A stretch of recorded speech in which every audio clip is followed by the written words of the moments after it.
What's up, agents, and welcome back to another Division video. We are on the TU22 PTS and things are really spicy, and there's a few things I wanted to show you with the new modifiers that we've got in the game. Don't forget to like, share, comment and subscribe, and let's get straight into it. So the brand new modifiers. So this is the menu. When you go into it, you've got your new Isaac brick. We've got the global modifier that gives us short range extra damage of 1.2% at short range, 1.35 at medium, and 1.5 at long range. These are actually pretty huge. Check out my previous video where I talked about the Strikers nerf and the Elmo and the Obliterate nerfs. Definitely worth a watch. This is a lot bigger than what it seems like. You know, 1.2 doesn't seem like a lot, but it's actually pretty big. Now, there is an issue with this at the moment if you're playing on the PTS. Now, I'm not on this character. It looks like it's weird, right? So you can see I've unlocked everything apart from this one here. And the reason for that is if you go into the new seasonal menu, into the priority objectives, you can actually get stuck. So it says complete any settlement blockade activity. This was an open world Washington DC selection. When I selected it, I had no idea it was going to be a blockade. You can't skip once you've selected, even if I had one or anything like that. But the problem with this is that none of the invaded missions are in any of the settlement areas. So I won't get a blockade this week, and maybe not next week if there's no invaded missions in them areas. So I've logged that as an issue because it definitely is a blocker right now. Obviously it's PTS, so it's not a problem. But yeah, that's definitely a blocker. But one thing I did want to talk about with these is if you log out and go to another character.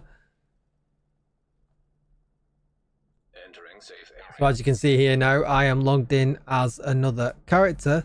I can go into the seasons menu and it's all exactly the same, apart from the priority directives. It gets its own set of priority directives. You can choose different ones here. It gets its own reroll capacity. All of this is exclusive to the character. The journey, however, is not.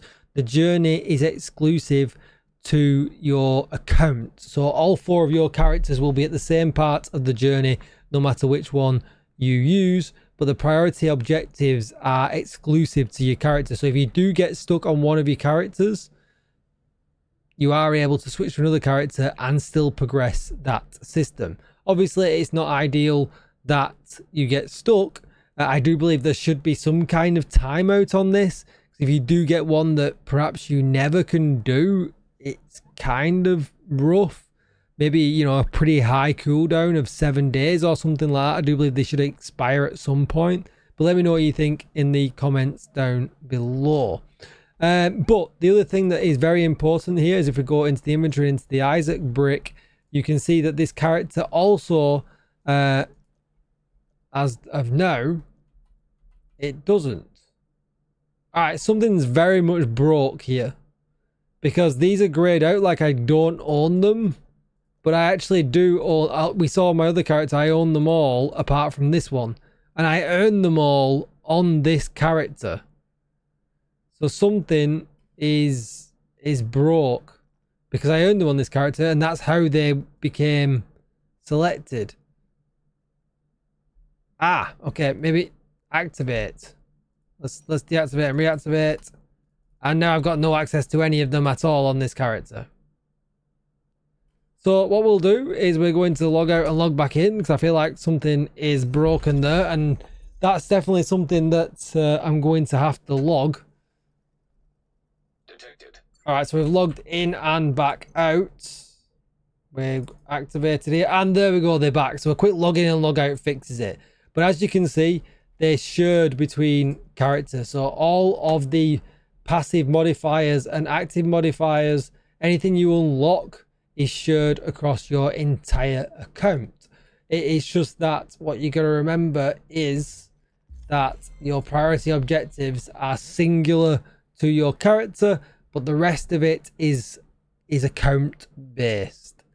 So you do have the option to flick around a little bit. Obviously, I can complete 3 floors of Summit pretty easily. I've just got that one last minor to unlock, but I've been working on the active modifiers. What is interesting, it didn't take me too long to get this far. It seems like I've done quite a lot, but it didn't take me too long to get this far. But I will do another video on what I think about the seasonal system, how long it takes to unlock it, and the pitfalls and the the great things about it as well, because I definitely want to see what you guys think.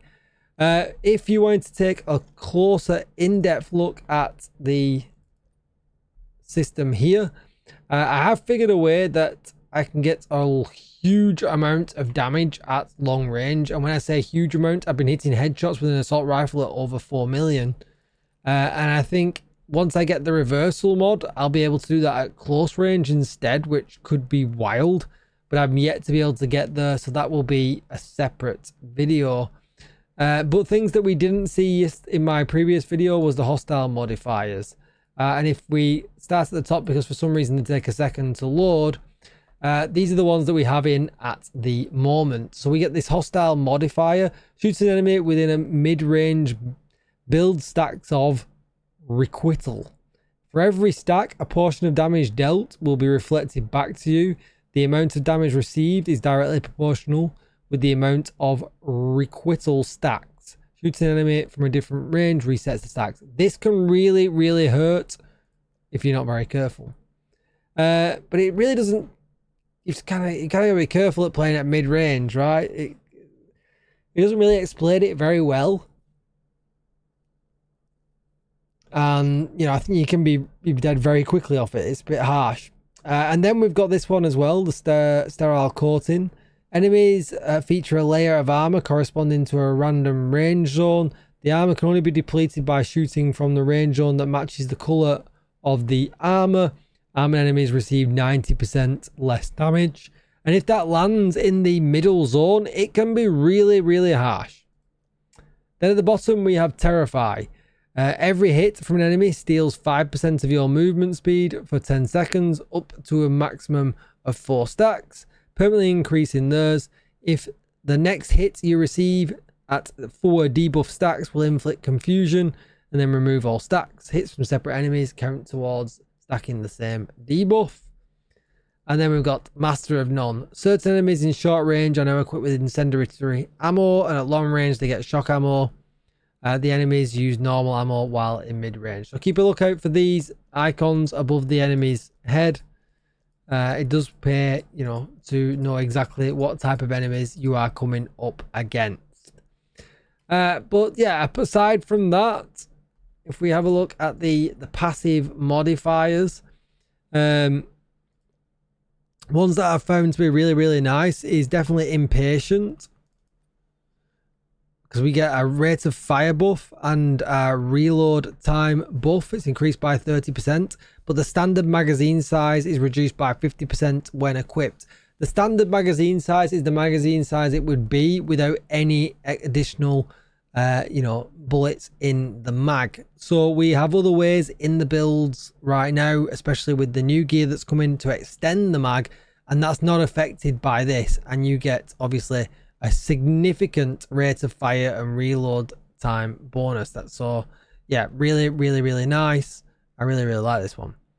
Then we have this one here, deal 30% more damage to armored enemies within short range.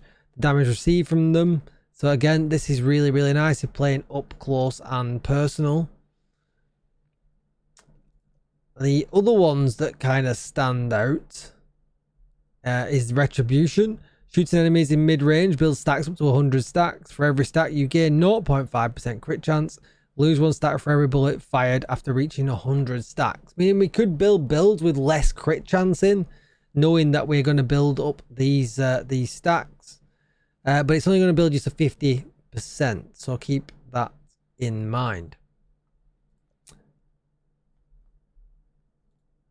By the Teeth is pretty good, and I do want to kind of see what this is like with the reverse mod on. Each shot to an enemy's body increases damage up to 2.5%. The multiplier grows by 0.5% with each shot, and any registered headshot will reset it. The bonus can be stacked on different enemies. Shoot an enemy outside long range resets the stacks. And I think if we can reverse this and play it at short range, that could be pretty crazy. This one also, Tapper, headshot damage is increased by 150%, but body shots greatly deal reduced damage at long range. So again, if we can reverse this, this could be absolutely insane. The bottom three I really don't like. They just seem kind of, the multi-zone ones seem kind of meh. But they're the ones that I'm looking out for right now. And the second I can get on the active modifier, I think they could be great. But yeah, that's just some information on the new Isaac brick. Well, not new, but the new Isaac brick system. If you're worried about getting stuck on anything in the PTS, or if you have got stuck, you can continue your journey on another character. And we know now what is shared between what and what isn't. That is going to be it for the video. I think I'm going to use this for the thumbnail, right? I think it looks really, really cool. Don't forget to like, share, comment and subscribe. Maybe join my Discord or follow me on X. You'll find the links in the description. Thanks for watching and I'll see you in the next one. Goodbye.